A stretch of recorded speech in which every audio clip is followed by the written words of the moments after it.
In this video tutorial, you are going to learn about functions in C. Hello everyone, this is Aisman from skillsgrow.com.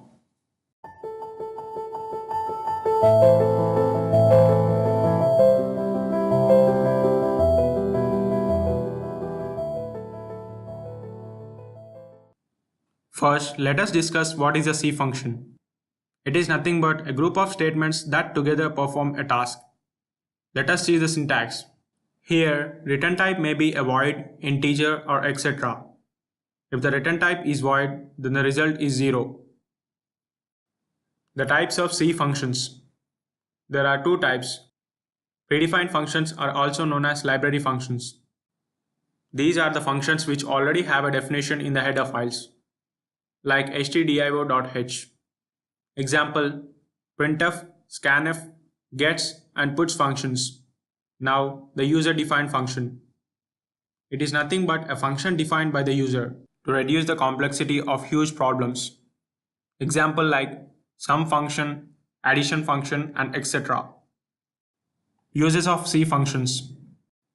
C function is used to avoid rewriting the same code.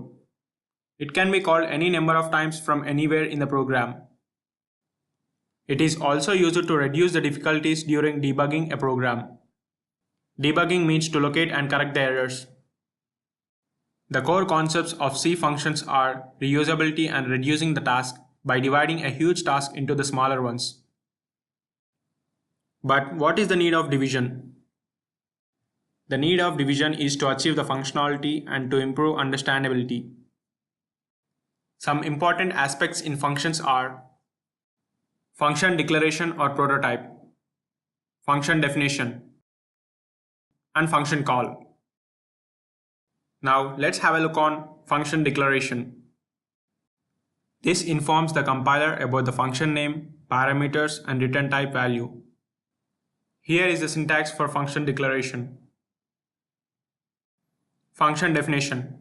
It consists of a function header and a function body, that is, the declaration of the body.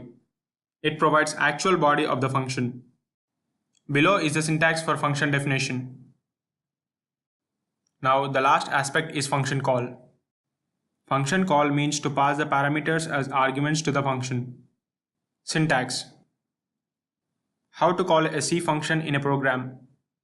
We can call a C function in two ways: call by value and call by reference. Call by value. In this method, the value of the variable is passed to the function as parameter. Here, the value of actual parameter cannot be notified by the formal parameter. Here is an important note to remember.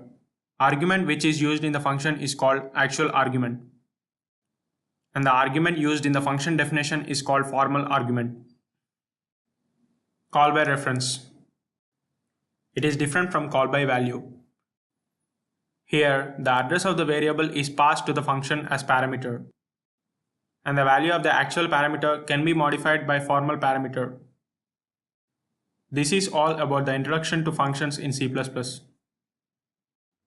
Thank you for watching the video and stay tuned for more content from us.